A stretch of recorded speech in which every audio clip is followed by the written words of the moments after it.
Good morning students.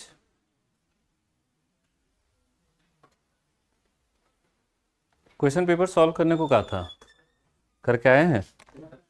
खोलना जरा कॉपियां सब।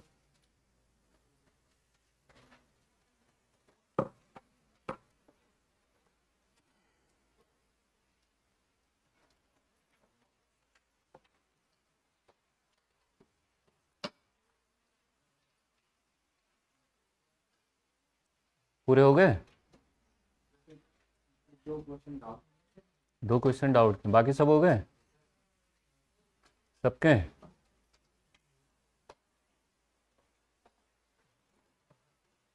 खुल गई सबकी कॉपियां जिस पे पेपर सॉल्व है?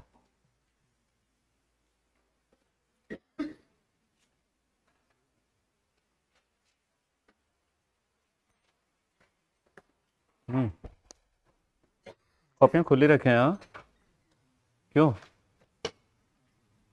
क्यों, कल कहीं गए थे फिर? कोई नहीं। क्यों वकील साहब, कॉपी क्या है तुम्हारी? क्या करने आए क्लास में?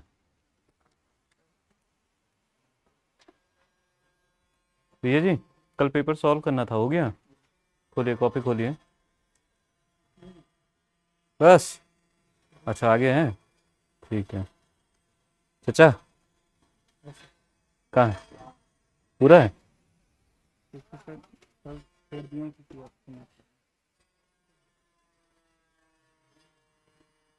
पूरा है इतना ही?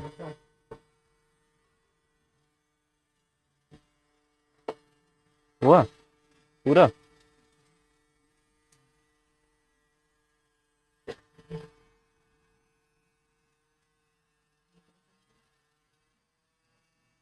उन्नीस नहीं हुआ? क्यों है? नहीं नहीं, तो बाकी तो हो जाते हैं। कहाँ है? अरे तो कुछ तो लिखा होगा कहीं। विवेकानंद तो हो नहीं कि देख के सीधे सब पता चल गया हो। तुम जा कहाँ रहे हैं? कहाँ जा रहे हैं? जाओ जाओ, कभी यहीं कुछ हो गया। हाँ हाँ।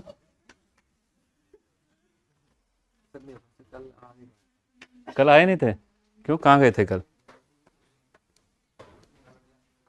हाँ, किसकी इमरजेंसी थी? तुम्हारी थी, गर्लफ्रेंड की थी, किसकी थी?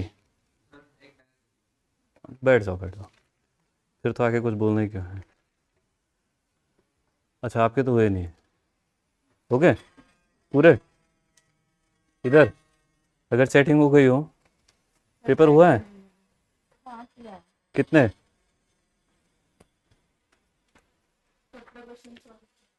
बाकी मतलब 17 तक पहुंचे थे या बाकी आए नहीं?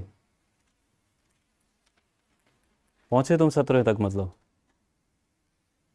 और आपके नोट्स धीरे धीरे बनाने स्टार्ट कर दीजिएगा। एक और था कोई, 3 लोग थे ना, एक लड़का इधर और बैठ रहा था, वो कहाँ है? परमानेंट? हाँ, वो सही गया।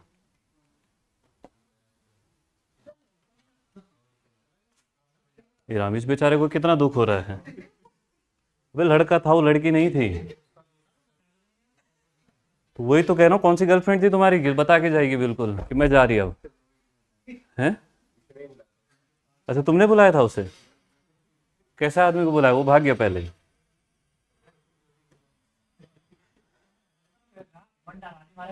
है? क्या कह रहे हैं?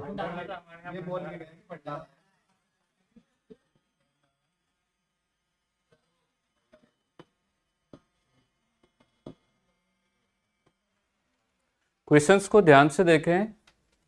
आप लोगों ने सिर्फ आंसर लिखा हुआ है, ठीक है? मंडे तक क्वेश्चन भी लिखना है और उसका आंसर भी लिखना है, ठीक है? क्योंकि क्वेश्चन कुछ दिन में तो पीडीएफ वैसे भी खो जाएगा, ठीक है? तो प्रॉपर क्वेश्चन लिखना, चाहे तो ऑप्शन मत लिखना, क्वेश्चन और उसके नीचे प्रॉपर आंसर, जैसे आपने नंबर डाल के सीधे लिखा हुआ है तो पूरा करके आना। पहला क्वेश्चन था, ध्यान से देखते रहें और आंसर बोलते रहेंगे। आउटर मोस्ट ऑर्बिट की बात थी जर्मेनियम की। आउटर मोस्ट ऑर्बिट का मतलब आप लोगों का, ये आउटर मोस्ट ऑर्बिट की बात कर रहा है तो इसका मतलब ये मुझे क्या पूछ रहा है? नंबर ऑफ वैलेंस इलेक्ट्रॉन पूछ रहा है। यही था कि नंबर ऑफ वैलेंस इलेक्ट्रॉन्स कितने होंगे। मुझे पता है कि जर्मेनियम, अगर मुझे नहीं भी इसका एटॉमिक नंबर याद आ रहा है तो मुझे एक बात पता है कि जर्मेनियम किस ग्रुप का एलिमेंट था, ग्रुप 4th A का एलिमेंट था। और मैंने आपको समझाया भी था कि पीरियोडिक टेबल जो बनी है, जिस ग्रुप में रखा गया इसका मतलब उतने ही वहाँ पर क्या आपके वैलेंस इलेक्ट्रॉन है। तो हमारे पास नंबर ऑफ वैलेंस इलेक्ट्रॉन कितने होते हैं जर्मेनियम में, 4 होते हैं।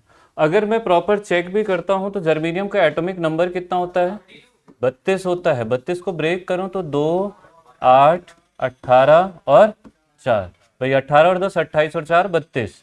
तो अब अगर मैं यहाँ से देखता भी हूँ तो मुझे साफ साफ दिख रहा है कि लास्ट ऑर्बिटल में कितने इलेक्ट्रॉन आपके, 4 इलेक्ट्रॉन है। तो आंसर क्या आना था आपका, ऑप्शन बी आना था। सही है। हाँ, ये पीवाईक्यू का पीडीएफ आपका अपलोड हो गया सुबह। ठीक है, पीडीएफ वाले सेक्शन में जाना, कल की क्लास का जो पीडीएफ है उसी में है। फर्मी डायरेक्ट फंक्शन या प्रोबेबिलिटी फंक्शन की बात की थी एफ ई की।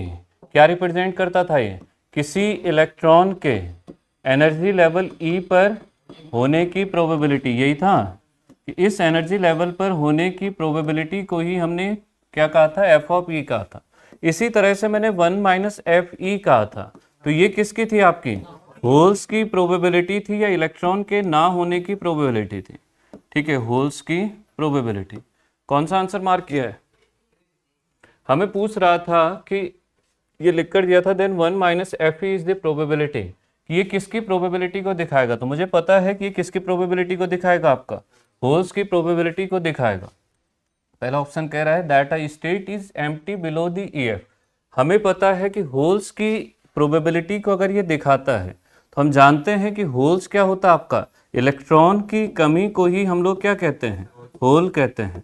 तो इलेक्ट्रॉन की कमी मतलब क्या होते जा रहा है, धीरे धीरे खाली होते जा रहा है। तो वही बात इसके लिए लिखी भी थी कि एफ ई कहूँगा तो इससे ऊपर भरी हुई स्टेट है, और 1 - एफ ई कह रहा हूँ तो इससे नीचे क्या आपकी खाली स्टेट है। तो अपना जो आंसर आना था वो कौन सा था, ऑप्शन ए था। जहाँ पर नहीं समझ आए तुरंत खुद ही बोलते रहे। ठीक है, नेक्स्ट क्वेश्चन आप लोगों का, in case of copper atom atomic weight मुझे दिया हुआ था। अच्छा, इस क्वेश्चन से एक अच्छी बात ये थी कि कॉपर का मुझे यहाँ पर ये तो वेट था और यही मेरा एटॉमिक नंबर था, और आगे शायद इसी टेस्ट में क्वेश्चन था कि कॉपर का एटॉमिक नंबर कितना होता है। तो वो आंसर यही दिया हुआ था, कितना था आपका 24 था, वो 29 था। वेट अगर मैं देखता हूँ तो मैंने क्या कहा कि एटॉमिक वेट जो मुझे दिया हुआ है वो कितना आपका 64 है। वहीं मुझे क्या दिया हुआ है, एटॉमिक नंबर की अगर मैं बात करता हूं तो कितना दिया हुआ आपका 29 दिया हुआ है। ठीक है, what will be the number of neutron in a copper atom, किया है, कैसे किया। हम एक बात को जानते हैं कि एटॉमिक वेट की अगर मैं बात करता हूं, ठीक है, ये क्या होता है आपका number of proton plus number of neutron, यही होता है। ठीक है, ये तो पहला फॉर्मूला आ गया। फिर दूसरी बात मैंने यहाँ से कही कि किसी भी एटम की अगर मैं बात करता हूँ कि नंबर ऑफ इलेक्ट्रॉन और नंबर ऑफ प्रोटॉन कैसे होते हैं, हमेशा बराबर होते हैं, और जितने नंबर ऑफ प्रोटॉन होते हैं वही हमारा क्या होता है, एटॉमिक नंबर होता है, परमाणु क्रमांक होता है।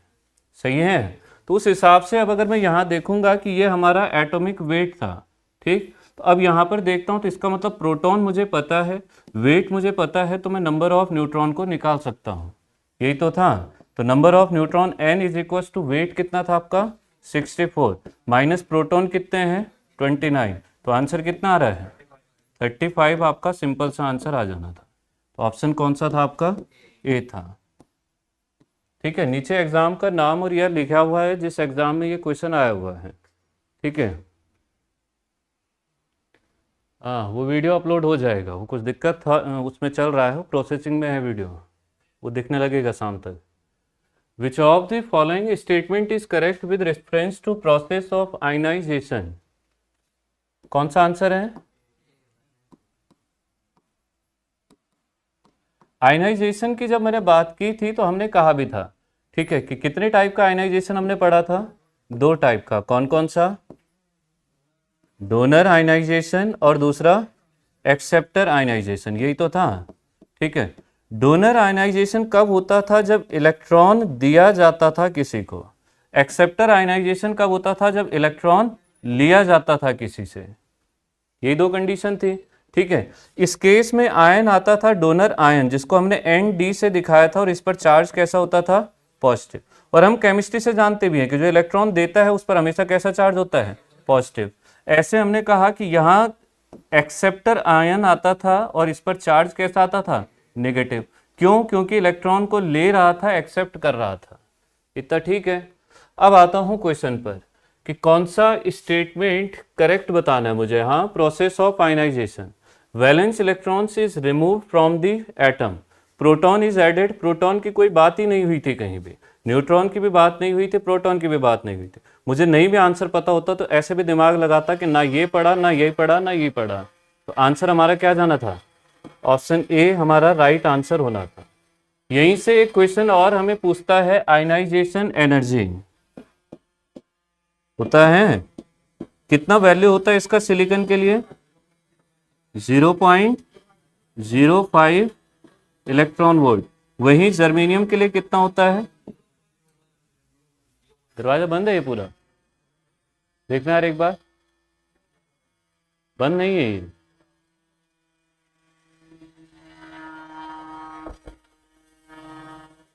जर्मेनियम के लिए कितना आता है, 0.01 इलेक्ट्रॉन वोल्ट।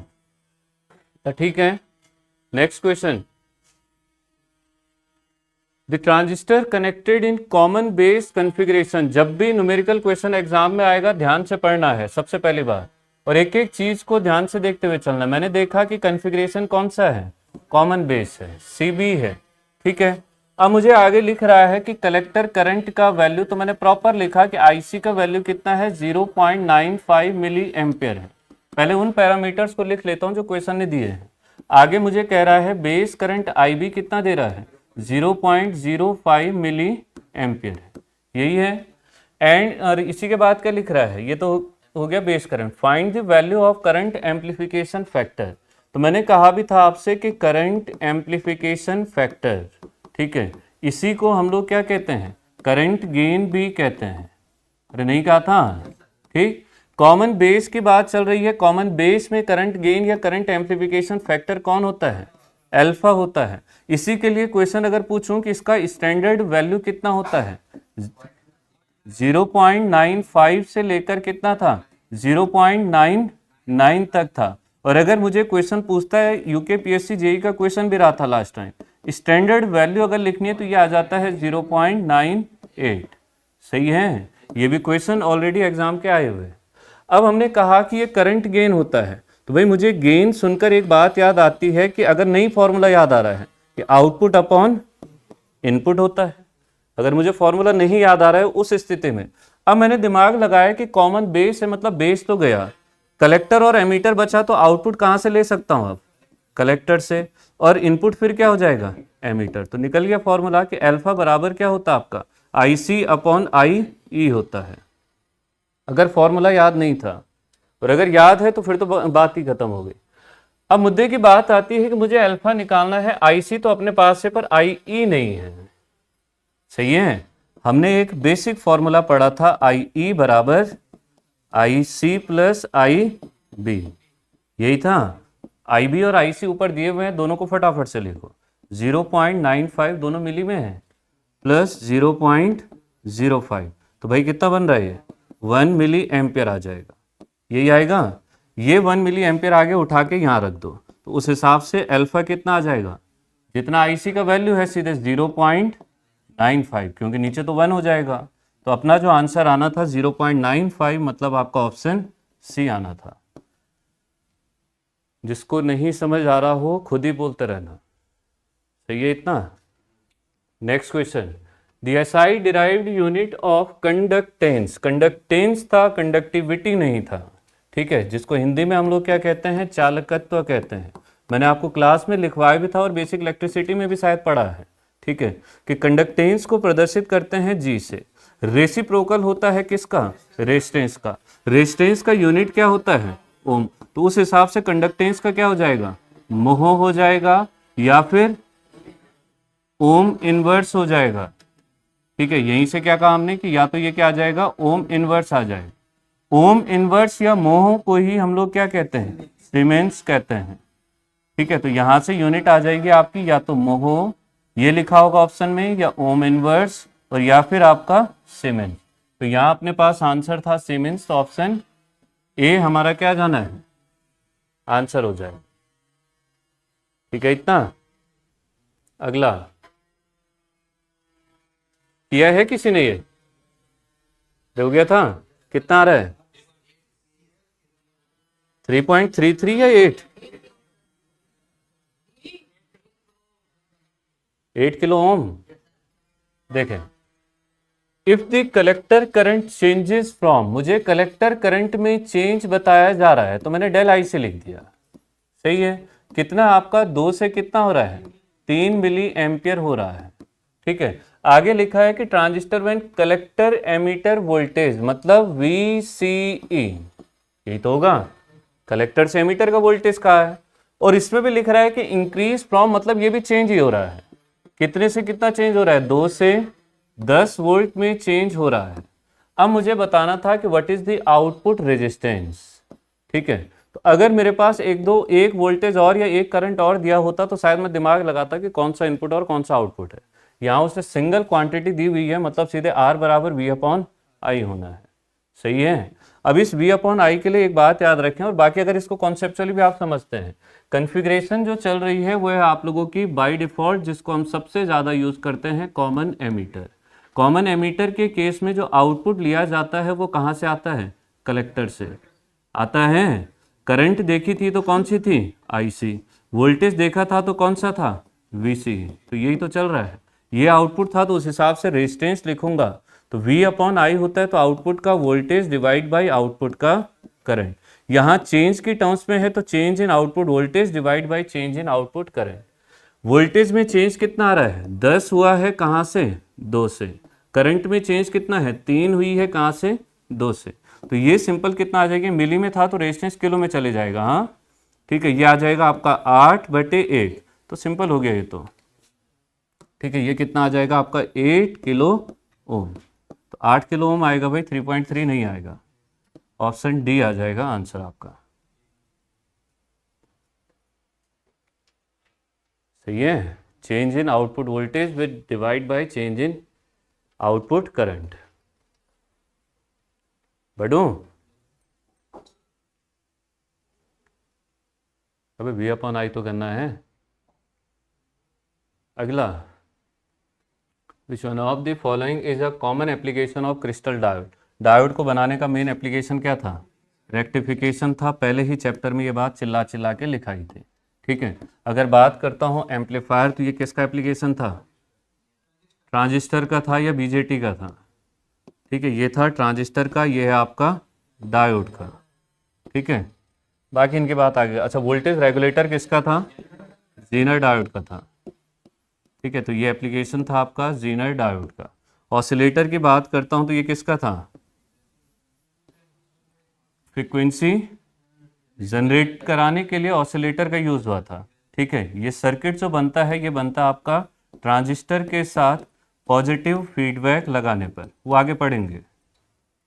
ठीक है, वो बात आगे आ जाएगी कि कैसे होता है। तो ये इतना, नेक्स्ट बोलते रहे, आंसर क्या आएगा, 0 आएगा। मुझे साफ साफ कहा है कि न्यूट्रल है, तो न्यूट्रल में मैं जानता हूं जितना पॉजिटिव उतना ही नेगेटिव, तो उस हिसाब से आंसर कितना आ जाएगा, 0 आ जाएगा। तो ऑप्शन डी आंसर आना था। अगला, इस टाइप के क्वेश्चन तक एग्जाम में आए हुए हैं, इतने छोटे छोटे क्वेश्चन, आंसर क्या आएगा। हमें पूछ रहा है कि विच of the following is a characteristic of reverse bias PN junction. अगर डायोड आपका रिवर्स बायस में है तो मुझे पता है रिवर्स बायस डायोड कब होता था, मैंने कहा ऐसे डायोड दिखता है, ऐसे होता था। ठीक, ये कौन सा टर्मिनल है, N, ये कौन सा है। अब मुझे फिर से बात याद रखनी है कि रिवर्स का मतलब मैंने साफ कहा था कि अपोजिट पोलैरिटी के कनेक्शन लेने थे, यही था। एनोड का मतलब क्या होता है, पॉजिटिव, कैथोड का मतलब नेगेटिव। तो इसीलिए ये भी शायद क्वेश्चन था इसी पेपर में कि पॉजिटिव टर्मिनल को क्या कहते हैं, अपोजिट जोड़ना है तो बैटरी का कैसा लगाऊंगा, नेगेटिव। ठीक है, और दूसरी साइड से बैटरी का कैसे लगा दूंगा, पॉजिटिव। ये हो गया हमारा कैसे, reverse bias voltage. Reverse bias में साफ साफ कहा था कि जब डायोड के ऑपरेशन को हमने देखा था कि इस केस में डायोड कैसा होता है आपका, ओपन सर्किट होता है। ओपन सर्किट में हम जानते हैं कि करंट कितनी होती है, 0 एम्पियर होती है, ठीक है, कोई करंट फ्लो नहीं होता है, तो ऑलमोस्ट नो करंट फ्लो करता है, ऑप्शन सी हमारा आंसर था। कौन से क्वेश्चन नंबर पे हम अभी 11-12 पे ही हैं, अभी 12 हो गया, ये 11 है, नीचे 12 क्यों दिखा रहा है?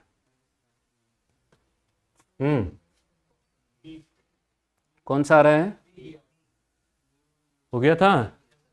न्यूमेरिकल क्वेश्चंस को ध्यान से देखें, कुछ नहीं करना है, जो छोटे छोटे फॉर्मूले थे वही लगाने हैं। फॉर अ ट्रांजिस्टर बीटा, अगर इसने बीटा दे दिया है तो मुझे खुद समझ जाना है कि बीटा करंट गेन होता था, और किस कॉन्फ़िगरेशन का होता था, कॉमन एमीटर का, बाकी उसने नीचे लिखा भी है क्वेश्चन में भी। तो बीटा का वैल्यू मुझे दिया हुआ है कितना है, 45 से 45 है। आगे में बढ़ा, मुझे कहा voltage drop across 1 kilo ohm resistor. अब अभी ये पता नहीं है कि कौन सा रेजिस्टर है, बस मुझे ये पता चल गया कि एक रेजिस्टर मेरे पास 1 किलो ओम का कोई है जिसके अक्रॉस वोल्टेज ड्रॉप कहा है, पर इसमें कहानी आगे ये लिख दी कि which is connected in the collector. ये कहाँ कनेक्ट है आपका, कलेक्टर पर। तो ये अगर कलेक्टर पर कनेक्ट है तो मतलब ये रेजिस्टेंस कौन सा था, कलेक्टर का रेजिस्टर था, यही तो है, ठीक। आगे मुझे कह रहा है कि इसके अक्रॉस वोल्टेज कितना है, 1 वोल्ट है, तो कलेक्टर के अक्रॉस रेजिस्टर था तो वोल्टेज भी किसके अक्रॉस का है, कलेक्टर के अक्रॉस होगा, 1 वोल्ट आ गया। क्वेश्चन ने डायरेक्ट नहीं लिखा, इनडायरेक्टली लिखा हुआ है, ठीक है। फाइंड द बेस करंट, मुझे निकालना क्या है, बेस करंट निकालना है, IB का वैल्यू कितना होगा, ठीक है। और लास्ट में उसने लिख दिया, वैसे मुझे बीटा से पता चल ही रहा था, पर फिर भी उसने लिखा है कि कॉमन एमीटर कॉन्फ़िगरेशन हो जाएगा। कैसे,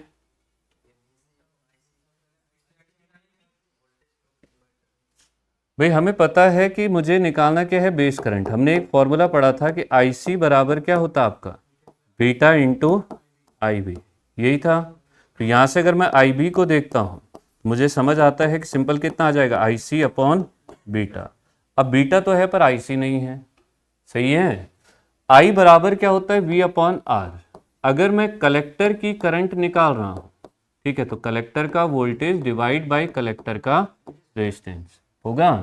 तो ये सिंपल कितना आ जाएगा, 1/1 है तो 1 मिली एम्पियर आ जाएगा, इतना। यहाँ अगर मैं वैल्यू रखता हूँ तो ये आ जाएगा 1 × 10 की पावर, अच्छा मिली में दे रहा है, छोड़ो फिर, ठीक है। तो ये मैंने सीधे कहा कि 1 मिली एम्पियर और डिवाइड बाई बीटा कितना है, 45, 45, 50.2, यही आ रहा है, ऑप्शन बी आ रहा होगा ना।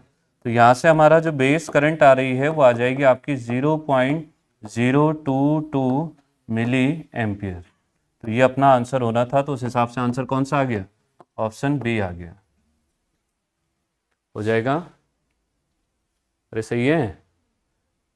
अगला, इसमें कुछ नहीं था, ये एक्चुअली ये पार्ट और ये पार्ट ये एक्स्ट्रा था, बाकी साफ हमें दिख रहा था। जंक्शन कैपेसिटेंस कहाँ आता था भाई, CJ लिखा हुआ था, अगर ध्यान से देखो, ये होता है जंक्शन कैपेसिटेंस। RR का मतलब होता है आपका रिवर्स बायस रेजिस्टेंस, ठीक है। कैपेसिटर किस केस में आता था, अगर मैं इतना भी सोचता कि सिर्फ किस डायोड के केस में आता था, वैरेक्टर डायोड के केस में, तो अपना आंसर जाना था, ये इक्विवेलेंट सर्किट था किसका, वैरेक्टर डायोड का। जीनर डायोड के अगर मैं सिंबॉलिक रिप्रेजेंटेशन को लेकर चलता हूं तो कुछ ऐसे आता है, यही आता है। दूसरा कौन सा डायोड है, वैरेक्टर डायोड। वैरेक्टर डायोड के सिंबल को देखता हूं तो डायोड और ये कैपेसिटर वेरिएबल मैंने ये लगा दिया। तीसरा कौन सा है, पिन डायोड। पिन का सिंबल आपको शायद कल ही बनवाया था, या तो ऐसे देगा और या फिर इसको क्या करेगा, ऐसे देकर यहां से ये ऐसे बना देगा, सही है। चौथा कौन सा आपका, टनल डायोड। तो टनल का सिंबल कैसा था आपका, ये और ऐसे, हो जाएगा। तो आंसर क्या था आपका, ऑप्शन बी था।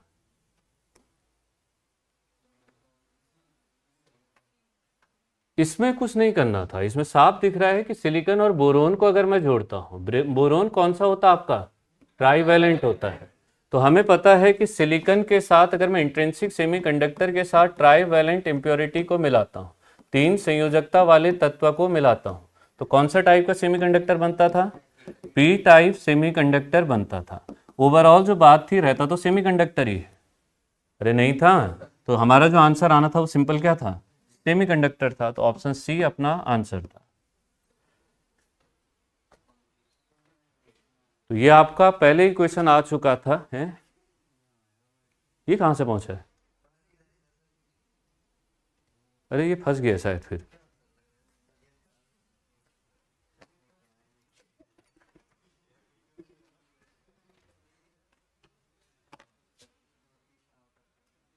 अरे चावल है वहां पे, वो डर भी रहा है।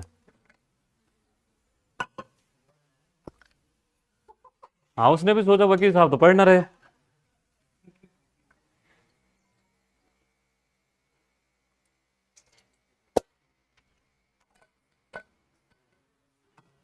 फिर निकल रही, यहाँ मशीन ना चल रही होती तो एक बात भी थी।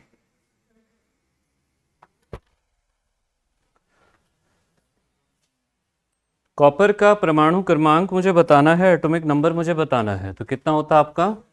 29 था, तो ऑप्शन ए आंसर आ जाता। पॉजिटिव इलेक्ट्रोड को क्या कहते हैं? एनोड कहते हैं। ये होता हमारा पॉजिटिव इलेक्ट्रोड, ठीक है। कैथोड कैसा होता है? नेगेटिव होता है। डायोड का मतलब होता है ऐसा इलेक्ट्रॉनिक डिवाइस जिसमें कितने इलेक्ट्रोड होते हैं आपके? 2 इलेक्ट्रोड होते हैं। ट्रायोड का मतलब होता है आपका जिसमें क्या होते हैं आपके? 3 इलेक्ट्रोड होते हैं। कोई नाम बता सकते हैं इन तीनों का? एनोड, कैथोड और गेट। हाँ कहाँ थे हम? पॉजिटिव इलेक्ट्रोड को क्या कहते हैं? एनोड कहते हैं। ऑप्शन बी आ जाएगा।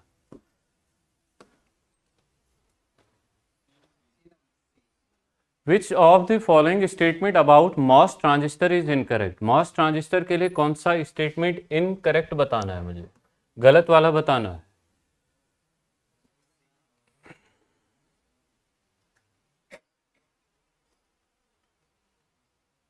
कौन सा है? क्यों?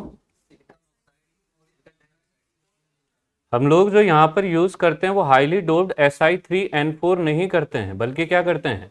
पॉलीक्रिस्टलाइन सिलिकॉन को यूज करते हैं। अगर याद हो, लिखवाया था ये बात प्रॉपर, ठीक है, कि हम किसको यूज करते हैं? पॉलीक्रिस्टलाइन सिलिकॉन को यूज करते हैं। तो आंसर कौन सा आना था? Option C. ये इनकरेक्ट मुझे बताना था, गलत वाला सेंटेंस मुझे बताना था, गलत वाली बात बतानी थी। सही है इतना? अरे ठीक है। हाँ, ये किसका फेवरेट था? हाँ, आंसर सही किया था इसका। क्यों? कौन सा आंसर है? तुमने कौन सा लगाया? वाह बेटा, मैंने आपसे कहा भी था कि जब भी डिप्लीशन विड्थ को पहचानने को देगा तो मुझे क्या देखना है? नॉर्मल ऑपरेशन देखना है। ये पहला टर्मिनल एमीटर, फिर बेस और ये फिर कलेक्टर। एमीटर बेस जंक्शन पर क्या होता है? फॉरवर्ड बायस होता है, ठीक है। कलेक्टर बेस जंक्शन पर क्या होता है? रिवर्स बायस होता है। तो ये आपका कलेक्टर बेस जंक्शन पर रिवर्स आ गया। अब हमने साफ साफ कहा था कि डिप्लीशन विड्थ पर जो इफेक्ट आता है, ठीक है, हमने 2 केस देखे थे कि सबसे पहले अगर मैं बायस की बात करता हूं तो फॉरवर्ड बायस लगाने पर डिप्लीशन विड्थ घटता है, रिवर्स बायस लगाने पर डिप्लीशन विड्थ बढ़ता है। यही था। तो एक पैरामीटर तो ये आ गया कि यहां से रिवर्स का इफेक्ट आता है। दूसरी बात हमने डोपिंग की टर्म्स में देखी थी कि डोपिंग की अगर बात करता हूं तो जितनी डोपिंग बढ़ाऊंगा डिप्लीशन विड्थ उतनी कम होगी। सही है? अब देखें, पहली बात जो हमने लेकर चलनी है वो कौन सी है आपकी? बायस की है। तो मैंने कहा रिवर्स यहाँ है, इसका मतलब y और z ज़्यादा आने हैं। तो पहले मुझे ये पता है कि y और z ज़्यादा आएंगे किसके अपेक्षा? w और x के। अभी ये डिसाइड नहीं हुआ है कि इन दोनों में कौन ज़्यादा और इन दोनों में कौन ज़्यादा है, बस ये डिसाइड हो चुका है कि ये दोनों ज़्यादा होंगे इन दोनों से। सही है। दूसरा पैरामीटर कौन था डिसाइड करने का? डोपिंग था। तो अब डोपिंग को अगर देखता हूं तो मैंने क्या कहा कि डोपिंग को अगर मैं लेकर चलूं तो सबसे ज़्यादा कहाँ होती है? एमीटर पे। कलेक्टर पर कैसी होती है? मॉडरेट। और बेस पर कैसी होती है आपकी? लोएस्ट या सबसे कम होती है। यही था, ठीक। तो डोपिंग जहां कम है डिप्लीशन विड्थ वहां सबसे ज्यादा होगी। तो मतलब सबसे ज्यादा कौन आ रहा है आपका? वाई आ रहा है। तो वाई ज्यादा आ गया किससे? जेड से। बाकी ये ग्रेटर देन चल रहा है, अब डब्ल्यू और एक्स में आते हैं। तो भाई यहाँ ज़्यादा, यहाँ डोपिंग कम है, इसका मतलब एक्स क्या होगा आपका, ज़्यादा होगा। तो एक्स ज़्यादा किससे, डब्ल्यू से। चारों ऑप्शन देखो, चारों में ये कोई दिख रहा है, नहीं दिख रहा है। यहाँ इसको देखते तो ये थोड़ा सा उल्टा है बस, ठीक है। तो आंसर जो आना था वो कौन सा था, ऑप्शन डी था। बाकी ये पूरा डिटेल में आपके नोट्स में पढ़ाया हुआ है, आप वहाँ भी देख सकते हैं, बस वहाँ D1 D2 लिखे थे। बताओ बताओ, फिर से हमें इनकरेक्ट बताना है, हाँ ये ध्यान रखना, करेक्ट नहीं बताना है, हमें गलत वाला बताना है। इस टाइप के क्वेश्चन को ध्यान से पढ़े स्टेटमेंट पे कि मुझे करेक्ट बताना है या इनकरेक्ट बताना है। कौन सा है, B. Which of the following is an incorrect statement with regard to forward bias PN junction. Forward bias के लिए गलत कौन सा है, the applied forward potential establishes an electric field which acts against the field due to the potential barrier. बिल्कुल सही बात है, बैरियर का अपोज करता है, तो ये सही है, ये गलत नहीं है। Current flows in the circuit due to establishment of high resistive path.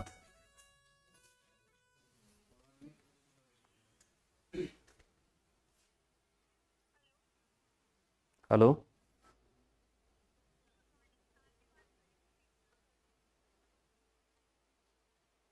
सारे कंपनी वाले हमें फ़ोन करते रहते हैं। कहाँ पे थे हम, हाँ करंट फ्लो करता आप लोगों का, और यहाँ इसने एक बात लिख दी, हाई रेजिस्टेंस पाथ। जबकि मुझे पता है कि अगर मैं फॉरवर्ड और रिवर्स दोनों की बात करता हूँ, रेजिस्टेंस को ही अगर लिखता हूँ, तो फॉरवर्ड में जो रेजिस्टेंस होता है वो 1 से 100 ओम के लगभग होता है, जबकि रिवर्स में ग्रेटर देन और इक्वल्स टू 1 मेगा ओम। तो मैंने साफ साफ कहा था कि ये रेजिस्टेंस कैसा होता है, लो, ये रेजिस्टेंस कैसा होता है आपका, हाई होता है। तो यहाँ जिस बात को लिख रहा है कि ये हाई रेजिस्टेंस नहीं बल्कि कैसा लो रेजिस्टेंस देता है, लो रेजिस्टेंस, तो ये स्टेटमेंट मेरा कैसे है, गलत है। ऑप्शन थर्ड पर आता हूँ कि जंक्शन ऑफर्स लो रेजिस्टेंस, बिल्कुल सही बात है। पोटेंशियल बैरियर इज रिड्यूस्ड, क्योंकि अपोज कर रहा होता है तो ये क्या हो जाता है, घट जाता है। तो हमें गलत वाला स्टेटमेंट बताना था, आंसर आ जाएगा आपका ऑप्शन बी हो जाएगा। जिसको डाउट लगे तुरंत खुद से बोलते रहे।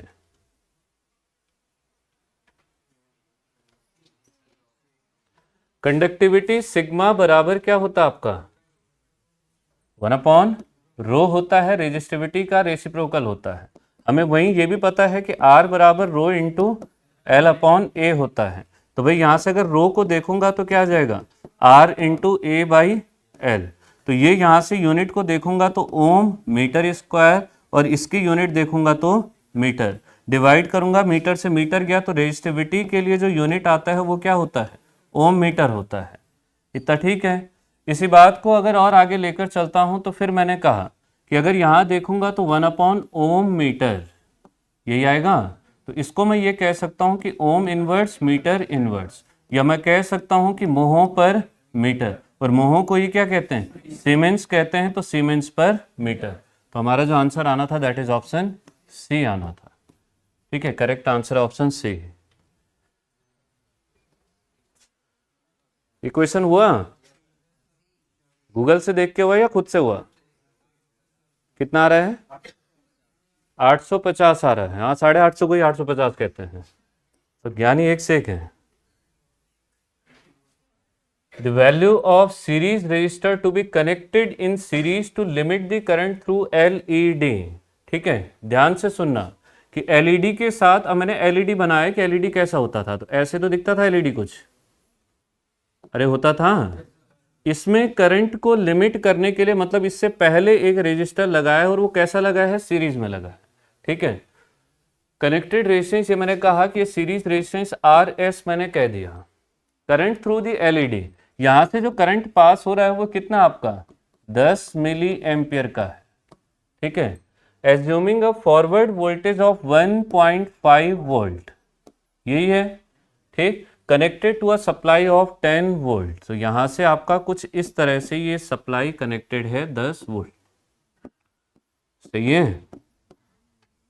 यहाँ ये जो 1.5 वोल्ट था, जो हम लोग नॉर्मल डायोड को जब रिप्लेस करते थे तो 0.7 वोल्ट की बैटरी लगाते थे। ठीक, वही 0.7 की तो नॉर्मल डायोड के केस में होती थी। एलईडी के केस में आपको इसने खुद दिया है कि आपको कितने वोल्ट की लगानी है, 1.5 वोल्ट की, मतलब जब बैटरी लगेगी यहाँ पर तो ये इस डायरेक्शन में लगनी है, ऐसे लगेगी। बस केबल लगा दो, हमें आर एस निकालना है इसमें, ohm the value of series resistance, हाँ यही निकालना है। यहाँ से करंट का ये पाथ है, सीरीज रेजिस्टेंस आर एस की अगर बात करता हूँ, ठीक है, करंट निकल रही है 10 से, आगे कौन कौन आ रहा है, सिंगल वोल्टेज सोर्स से अपोजिट पोलैरिटी आ जाएगी 1.5। ऐसे नहीं समझ आता हो आप नॉर्मल केबीएल भी लगा सकते हैं, ठीक है। तो ये आ गया, और डिवाइड बाई जितने पाथ में रेजिस्टेंस वो करंट लगा रहे हैं तो करंट आ जाएगी 10 मिली एम्पियर। 10 में से 8.5 आ रहा है, तो 8.5 डिवाइड बाई 10 की पावर -2 कर देता हूँ, ये -3 होगा, एक जीरो से कट के -2 हो जाएगा। ऊपर भेजूंगा तो ये आ जाएगा रेजिस्टेंस कितना, 850 ओम आएगा, किलो ओम नहीं आएगा, हाँ। तो ये आ गया आपका 850 ओम, ऑप्शन सी। ध्यान से देख लें, जिसको नहीं पता चल रहा हो पूछ ले। हो गया। Next, which of the following is correctly ordered according to ascending order of band gap. हाँ, कौन सा है? अच्छा, और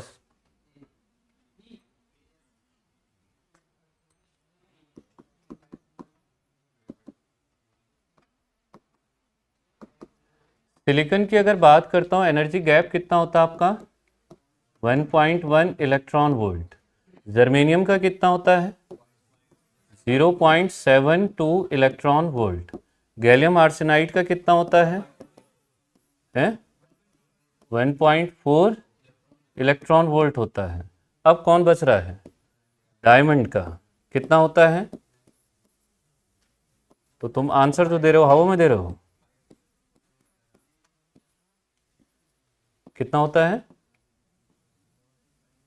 मोर देन 5। और ग्रेफाइट का, अबे ग्रेफाइट का कितना होता है, हाँ 0.4।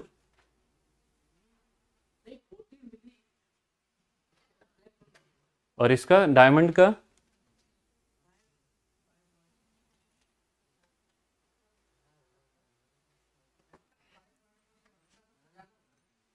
बस दांत दिखाने सिखाए इनको लोगों ने।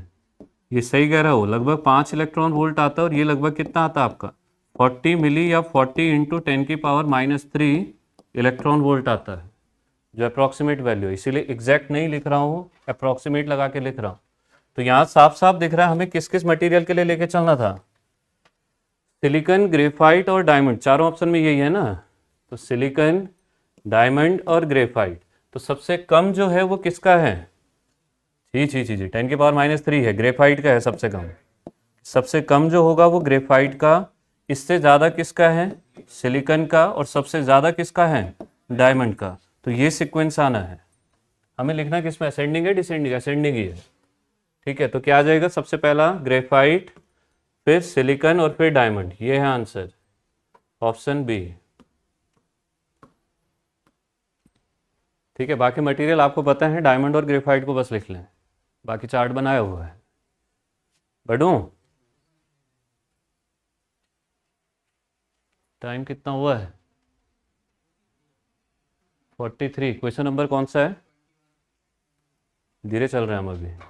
The maximum reverse voltage that can be applied to a PN junction diode without damage. Maximum reverse bias voltage जो होता है जिसके बाद डैमेज होता है, कहने का मतलब आपका वो मैक्सिमम रिवर्स बायस वोल्टेज जिसके बाद डिवाइस क्या हो जाती है, डैमेज हो जाती है, ठीक है। इस वोल्टेज को ही हम लोग क्या कहते हैं, पीक इनवर्स वोल्टेज कहते हैं। जब आपको रेक्टिफायर पढ़ाए जाएंगे उस टाइम पर ये बात बताई भी जाएगी, ठीक है, कि ये कौन सा वोल्टेज होता है आपका, पीक इनवर्स वोल्टेज होता है। इससे ज़्यादा अगर मैं रिवर्स बायस वोल्टेज को करता हूँ, ठीक है, यहाँ से अगर मैं रिवर्स बायस वोल्टेज इससे ज़्यादा बढ़ाते जाता हूँ, तो इसी स्टेट को हम लोग क्या कहते हैं, ब्रेक डाउन कहते हैं, ठीक है। यही हमारा क्या होता है, ब्रेक डाउन होता है, सही है। तो पीक इनवर्स वोल्टेज क्या होता है, रिवर्स बायस में डायोड के अक्रॉस आने वाला मैक्सिमम वोल्टेज होता है। तो कहाँ गया ये पीक इनवर्स वोल्टेज, जिसको शॉर्ट में हम पीआई भी लिखते हैं, ऑप्शन ए आना था। अगला,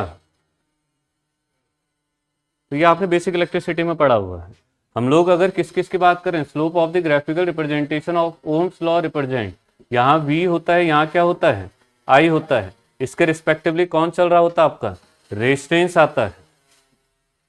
अरे ओम्स लॉ होता है I is proportional to V, तो I इज इक्वल टू क्या आ जाता है आपका, V अपॉन R आ जाता है। ठीक है, तो ये आ जाएगा आपका ऑप्शन ए। हो गया। नेक्स्ट, इंट्रिंसिक सेमीकंडक्टर की बात कर रहा है, शुद्ध अर्धचालक की बात कर रहा है। इस क्वेश्चन को अगर मुझे ये पूछता भी तो रूम टेम्परेचर पे पूछा, अगर मुझे ये कहता कि एब्सोल्यूट 0 टेम्परेचर पर, तो तब आंसर क्या आता मेरा, इंसुलेटर आंसर आ जाता, जो ऑप्शन ए है। इंसुलेशन जो उसने लिखा है कि ये एक इंसुलेटर की तरह बिहेव करता है। ठीक है, पर यहाँ क्वेश्चन इस पर नहीं है, क्वेश्चन आप लोगों का कहाँ पर, रूम टेम्परेचर पर। कितना वैल्यू होता था इसका, 300 केल्विन होता था, डिग्री सेल्सियस में 27 डिग्री सेल्सियस होता था। मैंने कहा भी था कि इस समय पर सेमीकंडक्टर अपनी मैक्सिमम प्रॉपर्टी को शो करता है, यही था। बात चल रही है इंट्रिंसिक सेमीकंडक्टर की। एक ऐसा सेमीकंडक्टर, एक स्पेसिफिक गुण इसका होता है, जितने इलेक्ट्रॉन होंगे उतने ही क्या होते हैं, होल्स होते हैं। तो ये भी इससे रिलेटेड एक और क्वेश्चन। अब मुझे कहा कि इस टेम्परेचर पर सेमीकंडक्टर में हैज द बिलो कैपेबिलिटीज, मुझे कैपेबिलिटी बतानी है, प्रॉपर्टी बतानी है कि कौन सा सही है। इंसुलेशन नहीं होता है, जीरो करंट भी नहीं होती है, क्योंकि इस टेम्परेचर पर जाते ही, अगर आपको याद हो, बॉन्ड टूट चुके होते हैं। ठीक है, और बॉन्ड टूटेंगे तो इलेक्ट्रॉन फ्री हो चुका होता है। ठीक, हाई करंट कंडक्शन या लिटिल करंट कंडक्शन, एक बात हमेशा याद रखनी है कि सेमीकंडक्टर था, और मैंने पहले भी कहा था कि सिर्फ सेमीकंडक्टर का हूं या इंट्रिंसिक सेमीकंडक्टर का हूं, एक ही बात है। मैं अगर नॉर्मल सेमीकंडक्टर कह रहा हूं तो वो प्योर की ही बात कर रहा हूं, और उसमें मैंने सबसे पहला पॉइंट लिखाया था कि लेस कंडक्शन या लेस करंट फ्लो होती है। हाई करंट जो होती है वो किस में होती है, आपकी कंडक्टर में होती है। कभी भी किसी भी सेमीकंडक्टर में हाई करंट होती नहीं है। ठीक है, तो यहां से जो आंसर आना था वो कौन सा आना है, डी आना है। ऑप्शंस को थोड़ा सा ध्यान से देखें, ए और बी हो नहीं सकते थे, सी और डी में से सी आना है, क्योंकि लेस करंट या लिटिल करंट फ्लो करता है। हो जाएगा।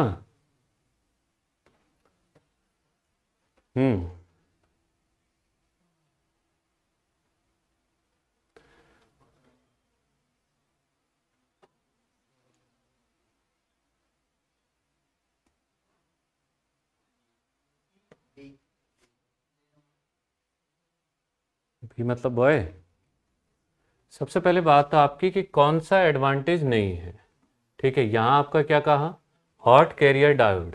हॉट कैरियर डायोड कौन होता था आपका, शॉर्टकी डायोड होता था। ठीक है, ये होता था आपका शॉर्टकी डायोड। शॉर्टकी डायोड की एक स्पेसिफिक प्रॉपर्टी थी, वो क्या थी आपकी, कि मेटल और सेमीकंडक्टर का जंक्शन होता है। ठीक है, मेटल किसका काम करता है, एनोड का, सेमीकंडक्टर कैथोड का।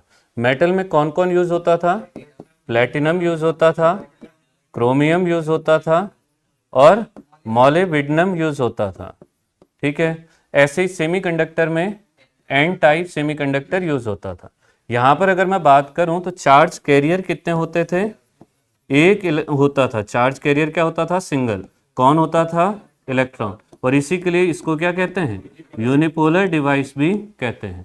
और सिंगल चार्ज कैरियर इलेक्ट्रॉन था, इसीलिए इसको हॉट कैरियर भी हम लोग कहते हैं। ठीक है, हमेशा याद रखें कि इसके अगर मैं एडवांटेजेस की बात करता हूं तो हमें बताना है कि कौन सा एडवांटेज नहीं है। तो टर्न ऑन वोल्टेज कम होता है, आपको लिखाया भी था, लगभग कितना होता है, 0.15 वोल्ट से लेकर 0.45 वोल्ट तक। तो ये सही है। ठीक है, कि इतना वोल्टेज होता है। रिवर्स वोल्टेज रेटिंग की अगर मैं बात करूं तो इसके लिए याद रखिएगा कि लो नहीं होती है, बल्कि कैसे होती है आपकी, high reverse bias voltage rating होती है। बाकी इस वोल्टेज के रिस्पेक्टिवली आप देख सकते हैं कि वोल्टेज ड्रॉप कम होता है, और जंक्शन कैपेसिटेंस भी इस केस में कैसा आता है आपका, कम आता है।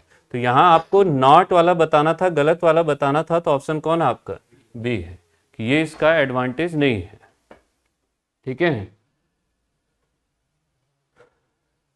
हो गया। नेक्स्ट, अब ये तो सिंपल है, ट्रांजिस्टर कौन सा है, NPN है। ठीक है, पहला कौन सा होता है आपका, एमीटर, बेस और कलेक्टर।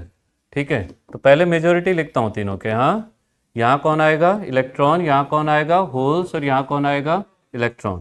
फिर माइनॉरिटी लिखते हैं, तो ये होल्स, इलेक्ट्रॉन्स और होल्स। अब देखो कौन सा पूछा है।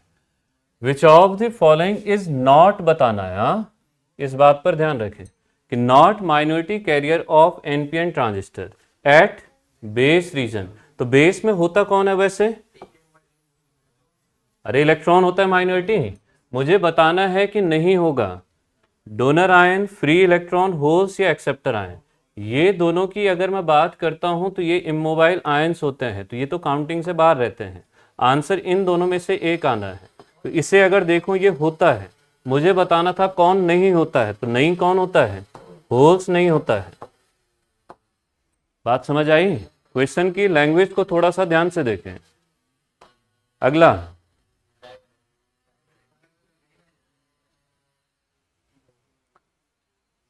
Fermi level is not. इस वर्ड को थोड़ा सा ध्यान से देखना। इनकरेक्ट बताना है या नॉट बताना है, इसको ध्यान से देखना। मुझे कह रहा है कि किस प्रकार की इम्प्योरिटी को ऐड करूं एक प्योर सेमीकंडक्टर में ताकि मुझे क्या मिले? फर्मी लेवल कंडक्शन बैंड के पास नहीं मिले। अगर वो कंडक्शन के पास नहीं है, इसका मतलब वो किसके पास है? वैलेंस बैंड के पास है।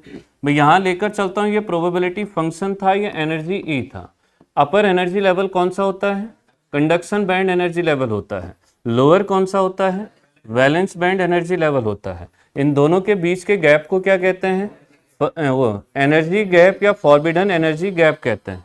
ठीक है, अब यहीं से और आगे अगर मैं लेकर चलता हूं तो हमने कहा सबसे पहले अगर फर्मी एनर्जी लेवल की मैं बात कर रहा हूं, इंट्रिंसिक सेमीकंडक्टर के लिए फर्मी एनर्जी लेवल कहाँ होता है? सेंटर पर होता है। एन टाइप के लिए कहाँ होता है? कंडक्शन बैंड के बिल्कुल नीचे होता है। पी टाइप के लिए कहाँ होता है आपका? वैलेंस बैंड के ठीक ऊपर होता है। तो पी मतलब पी टाइप, एन मतलब एन टाइप और आई मतलब इंट्रिंसिक। इतना सही है। अब देखो मुझे किस प्रकार की अशुद्धि को मिलाना होगा प्योर सेमीकंडक्टर में ताकि मेरा फर्मी एनर्जी लेवल किसके पास ना हो? कंडक्शन बैंड के पास ना हो। कंडक्शन बैंड के पास नहीं होने का मतलब है कि ये वैलेंस बैंड के पास में है। अरे हैं, और वैलेंस बैंड के पास में किस मटेरियल के लिए होता है? पी टाइप सेमीकंडक्टर के लिए होता है। ठीक, और पी टाइप के सेमीकंडक्टर को बनाने के लिए हम इंट्रिंसिक सेमीकंडक्टर में शुद्ध अर्धचालक में किसको मिलाते हैं? ट्राईवैलेंट अशुद्धि को त्रिसंयोजी अशुद्धि को मिलाते हैं। अच्छा, ये लिखा है। तो ट्राईवैलेंट इंप्योरिटी देखूंगा तो कौन है आप लोगों का? ऑप्शन डी तो है। तो ये आंसर आना था ऑप्शन डी है। हाँ, तो दोनों में प्रायोरिटी किसको देंगे फिर? ट्राईवैलेंट को देंगे, क्योंकि गैलियम भी है वो किसका है? आपका ट्राईवैलेंट का ही। ठीक है, बढ़ू। Ohm's law is applicable for linear and bilateral element के लिए ये फॉलो करता है। तो किसके लिए आ जाएगा आपका? मेटल कंडक्टर के लिए आ जाएगा। ऑप्शन बी आंसर आ जाएगा। इंसुलेटर्स आर मेड ऑफ, ये आप लोगों का मटेरियल साइंस जब चलेगा उसमें आपको पढ़ाया भी जाएगा कि किससे बने हुए होते हैं आपके? पोर्सलिन से बने हुए होते हैं। ऑप्शन ए आ जाएगा। है, ये एग्जाम्पल है, बनने की बात कर रहा है, एग्जाम्पल नहीं पूछ रहा है। ठीक है, ऊपर मेड ऑफ लिखा हुआ है, वो एग्जाम्पल है सारे। क्या चीज? बनने को तो इनसे भी बनता है, रबड़ कौन सी नहीं है। Which type of material having good conductivity, सबसे अच्छी कंडक्टिविटी इनमें किसकी होती है? कॉपर की होती है। आपके लिए एक होमवर्क है, चारों मटेरियल का जरा रेजिस्टिविटी लिखिएगा। ठीक है, क्वेश्चन कंडक्टिविटी का पूछा है, ध्यान से सुनिएगा, आपको लिखना रेजिस्टिविटी है चारों का।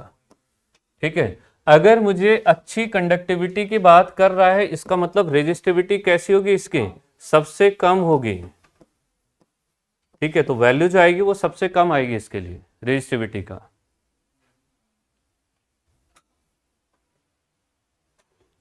हो जाएगा, बढ़ू।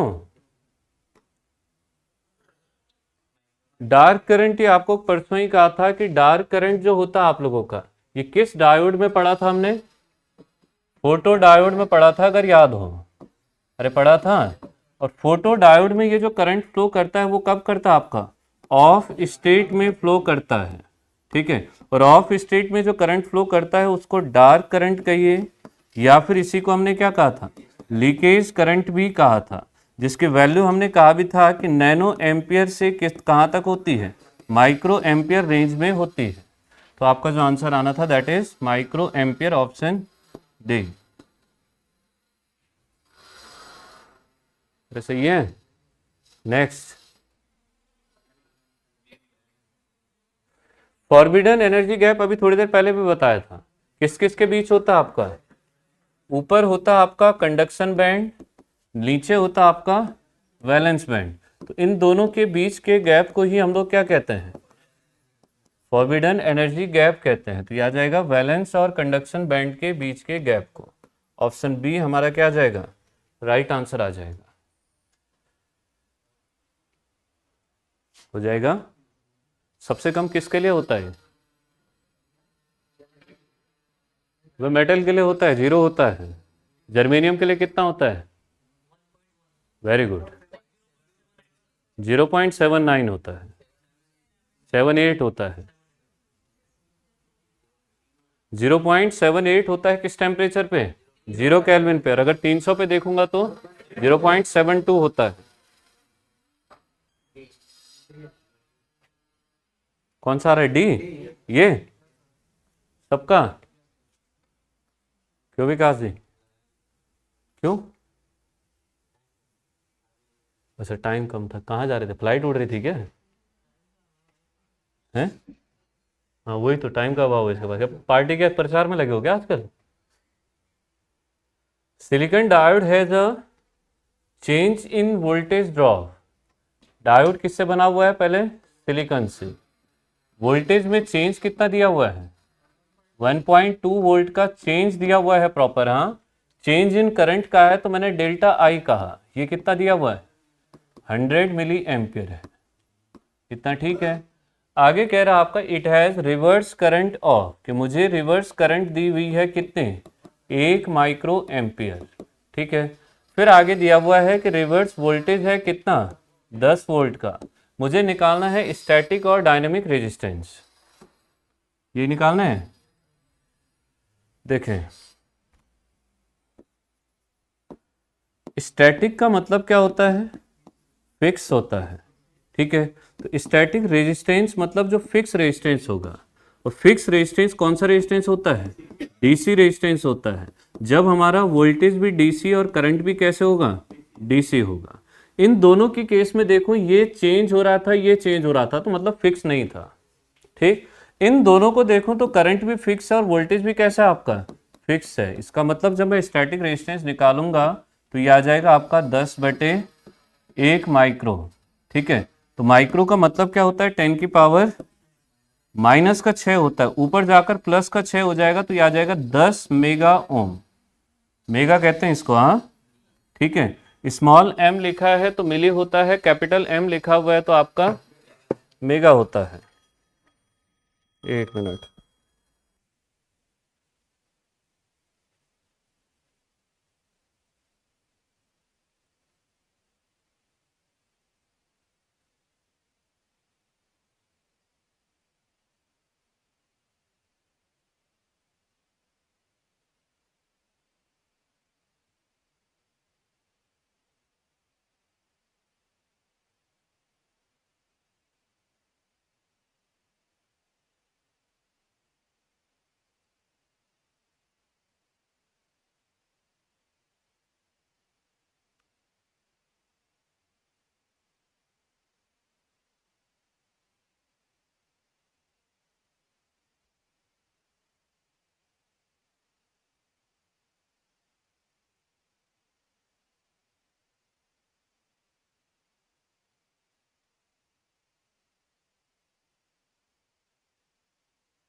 डायनेमिक निकालना है तो कौन सा रेशियो लोगे? चेंज वाला लोगे, ठीक है। तो ये आ जाएगा आपका डायनेमिक की। अगर मैं बात करता हूँ तो डायनेमिक का मतलब होता है आपका परिवर्तित होने वाला। डायनेमिक रेजिस्टेंस, या इसी को हम लोग क्या कहते थे? एसी रेजिस्टेंस भी कहते थे, ठीक है। तो ये आ जाएगा आप लोगों का आर, ठीक है। ये क्या आ जाएगा? Change in voltage divide by change in current. कितना है? 1.2 डिवाइड बाई 100 इंटू 10 की पावर -3। कितना बन रहा है? 10 की पावर -1 हो जाएगा, ऊपर जाके 12 हो जाएगा। तो ये आ जाएगा आपका कितना? 12 ओम। तो ये 10 मेगा ओम और 12 ओम। ऑप्शन कौन सा आपका? ऑप्शन डी, ठीक है।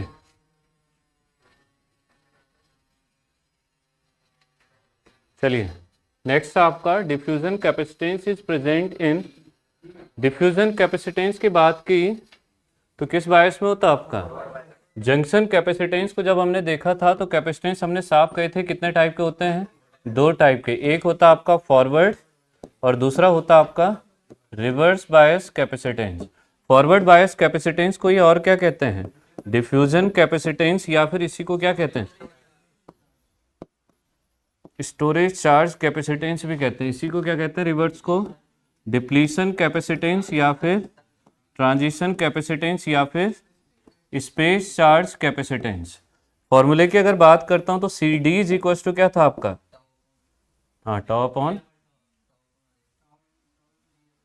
D Q by Q is equal to C B होता है डेल वी डी।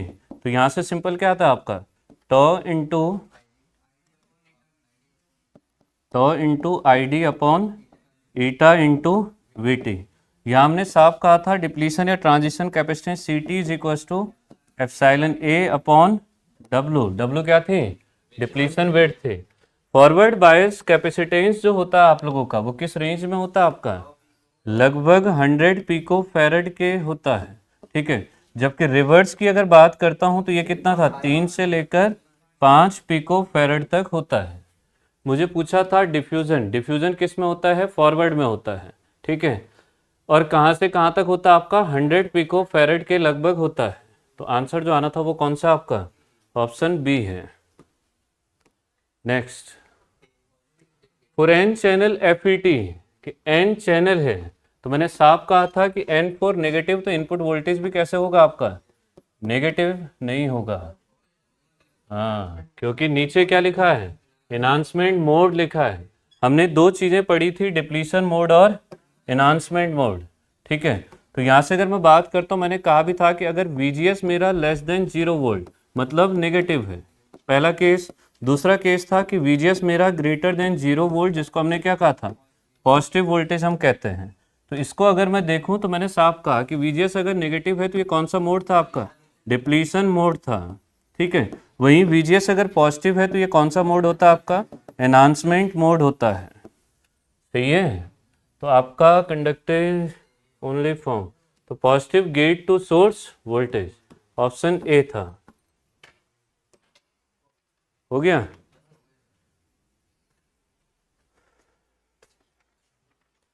जोड़ घटाना आता है? हमारा नाम नीरज नहीं है, गौरव है। हाँ, तो ये कॉपी पकड़नी है कोई। अच्छा, तो आप कर लो।